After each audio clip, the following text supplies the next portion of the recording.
Good morning, students. Students, as you know, in the class 11th, we have our syllabus divided into the 4 streams. This is physical chemistry, inorganic chemistry, organic chemistry, and analytical chemistry. By now, we have done with you the chapters of a physical chemistry, and along with the redox reaction discussion, and atomic structure, which was the part of the inorganic chemistry or the general chemistry. Today we start with the discussion of the first chapter of the organic chemistry. Now student, the question arises, what is organic chemistry or what are the organic compounds? Listen to me very carefully.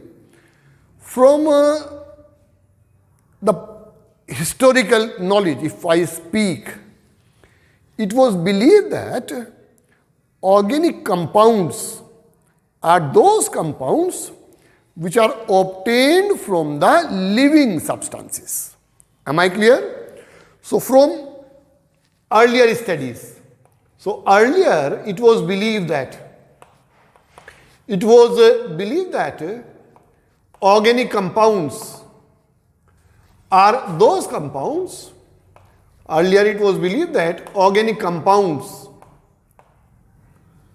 are those compounds which are obtained from living substances. Organic compounds are those compounds which are obtained from living substances. Which are obtained from living substances. Am I clear, students? Which are obtained from living substance. And these living substance will be plants and the animals. And these living substances were plants and animals.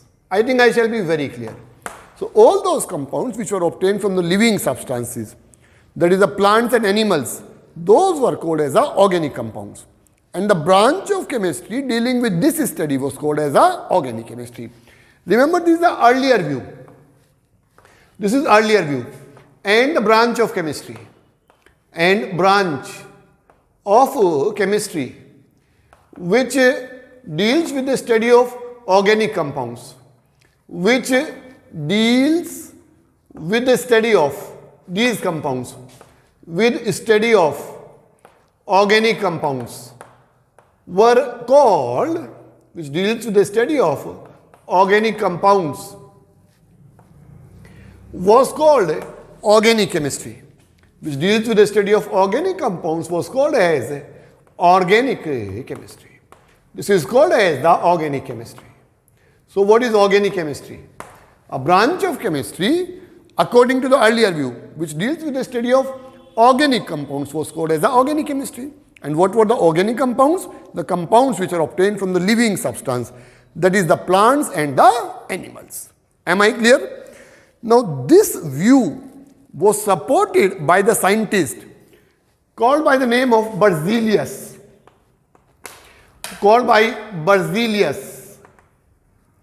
Berzelius gave the theory, and the theory is a vital force theory. Theory is vital force theory.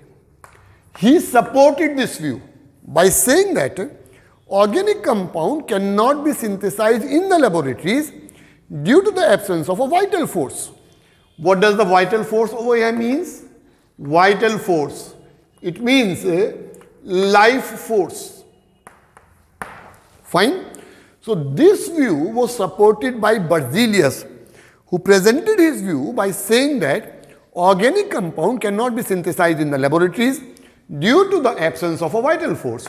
Organic compounds cannot be synthesized in laboratories. Organic compound cannot be synthesized in laboratories due to absence of a vital force. Due to absence of vital force. Am I clear, student?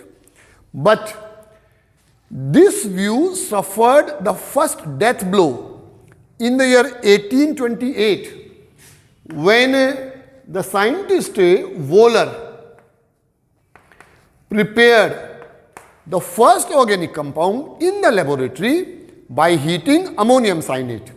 So what Wöhler was doing, he was carrying out the inorganic chemistry experiment in which he heated ammonium cyanate. And when ammonium cyanate was heated, it resulted in the formation of first organic compound that is called as a urea. So name the first organic compound which is synthesized in the lab. It is urea. How was it synthesized? When ammonium cyanate was heated. And who obtained urea in the laboratory? It was synthesized by the scientist Wöhler in the year 1828. So when the Wöhler in the year 1828 heated ammonium cyanide, it resulted in the formation of the first organic compound, and the name of that organic compound is a urea. Am I clear, student? Now once the urea was synthesized, after that the large number of organic compounds was synthesized, like Kolb's. Kolb's synthesized acetic acid in the lab. Kolb synthesized acetic acid. Kolb synthesized acetic acid. What is the formula for acetic acid? CH3COH in laboratories. Am I clear? Berthelot synthesized methane. The scientist Berthelot obtained methane in the laboratories. Berthelot obtained methane in laboratories. So this is how the large number of organic compounds are synthesized.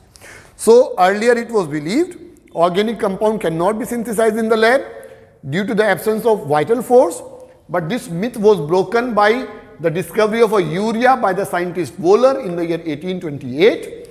Then after that, the large number of organic compounds were synthesized, like Kolb synthesized acetic acid in the lab, Berthelot obtained methane. And once this was done, the new definition of organic chemistry is given. Nowadays, we study organic chemistry as a branch of chemistry which deals with the study of hydrocarbon. In fact, the organic compounds are considered as hydrocarbons and their derivatives. So what is the modern definition? So now we define organic chemistry is a branch of chemistry. This is something what you have to write in the examination if it is being asked. So organic chemistry is a branch of chemistry. Organic chemistry is a branch of chemistry which deals with study of hydrocarbons, which deals with the study of hydrocarbons and their derivatives, which deals with the study of hydrocarbons and their derivatives. So branch of chemistry which deals with the study of hydrocarbon and their derivatives. Derivatives means the compounds which are obtained from the hydrocarbon. And what are hydrocarbon? Hydrocarbons are the compounds of hydrogen and carbon. So hydrocarbons, these are the compounds of hydrogen and carbon.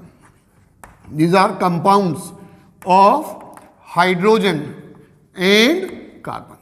So compounds of hydrogen and carbon are called as a hydrocarbon. So what is organic chemistry? A branch of chemistry which deals with the study of hydrocarbons and their derivatives. What are hydrocarbons? Compounds of hydrogen and carbon. I think I shall be very, very clear, student. So we have to discuss organic chemistry. So what will be the syllabus of the organic chemistry? We have to discuss hydrocarbons and their derivatives. When I talk about the hydrocarbon, that will become my chapter number 2. And this is the chapter number 1 I have started with. And this chapter number 1 is the basic concepts of chemistry. This is basic concepts of chemistry. So in the initial part or in this chapter, we'll discuss something about the basic concepts of chemistry. And once this is basic concepts of chemistry, once we complete this chapter, which is the chapter number 1 of the organic chemistry, that is a basic concept of chemistry, we will come to the study of hydrocarbons. And second chapter in the syllabus will be the study of hydrocarbon, where we will discuss alkane, alkenes, alkynes and the benzene. So here, what is organic chemistry? Branch of chemistry which deals with the study of hydrocarbon and their derivatives. Which chapter are we studying? Basic concept of chemistry. Now, student, the very first question that comes to our mind is, What is the cause for studying organic chemistry as a separate branch of a chemistry?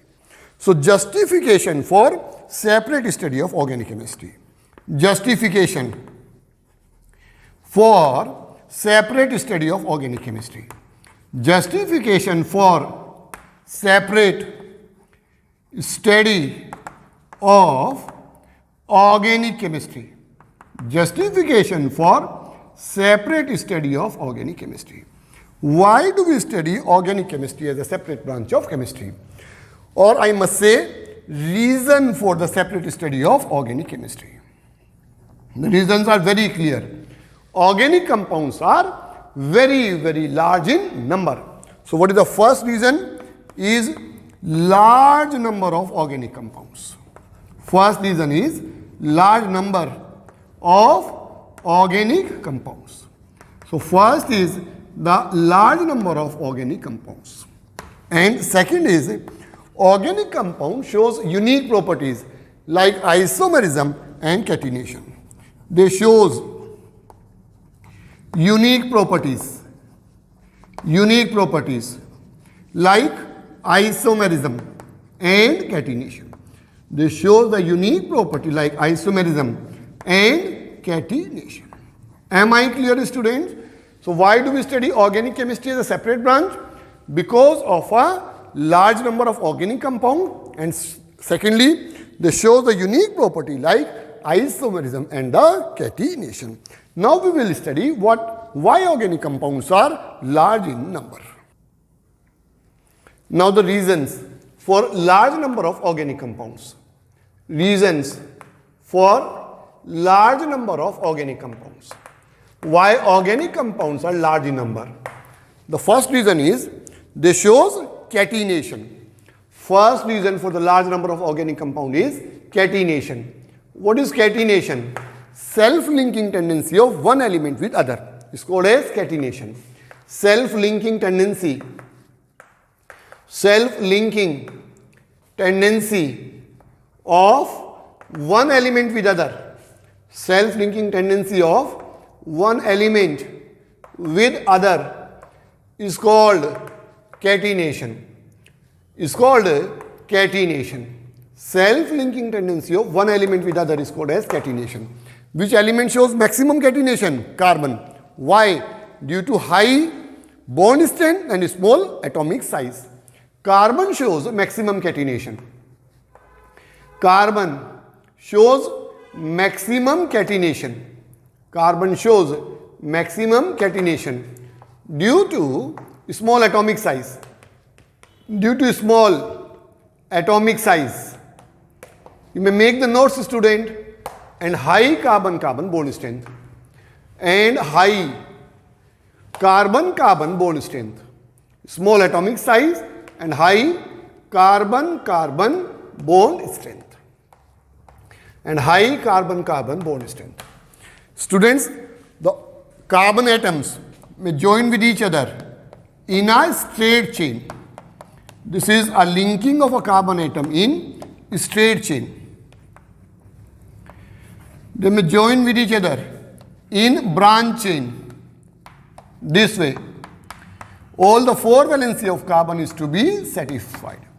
They may join with each other in branched manner. Am I clear?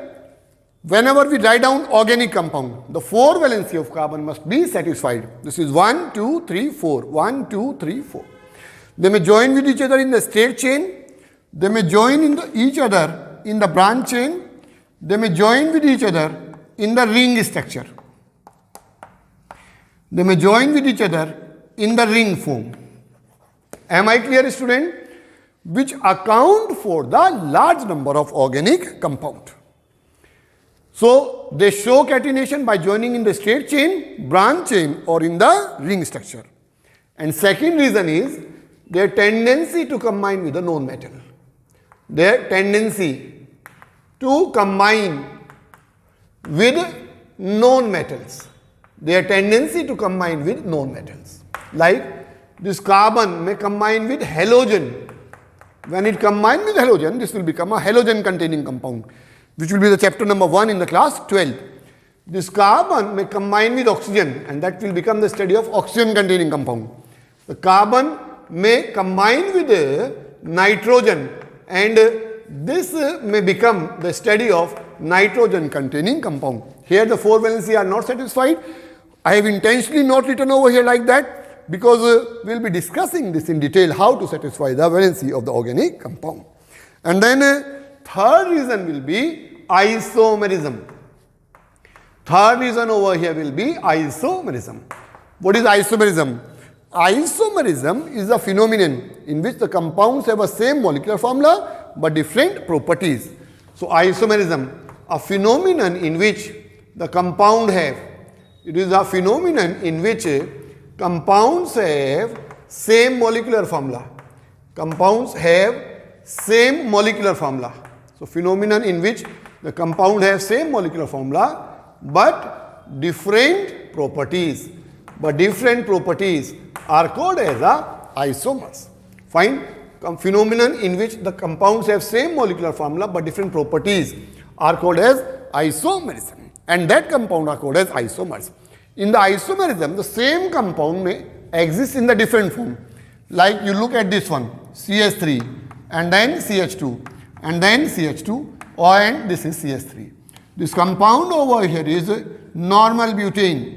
If I write down it in this manner, CH3, CH, CH3 and CH3, this will be called as isobutane. So this will be either normal butane or isobutane. You may see the same compound is written in the different form. So this is called as isomerism over here. So why organic compounds are large in number? Why organic compounds are large in number? Due to the phenomena of isomerism, their tendency to combine with a known metal, and because of a catenation. Which element shows maximum catenation? Carbon, due to small atomic size and high carbon-carbon bond strength. So I think this must be very clear, student over here. In the next lecture, we will discuss some general characteristics of organic compound along with uses, and we will continue with the chapter further. Till then, thank you. We will meet again in the next lecture.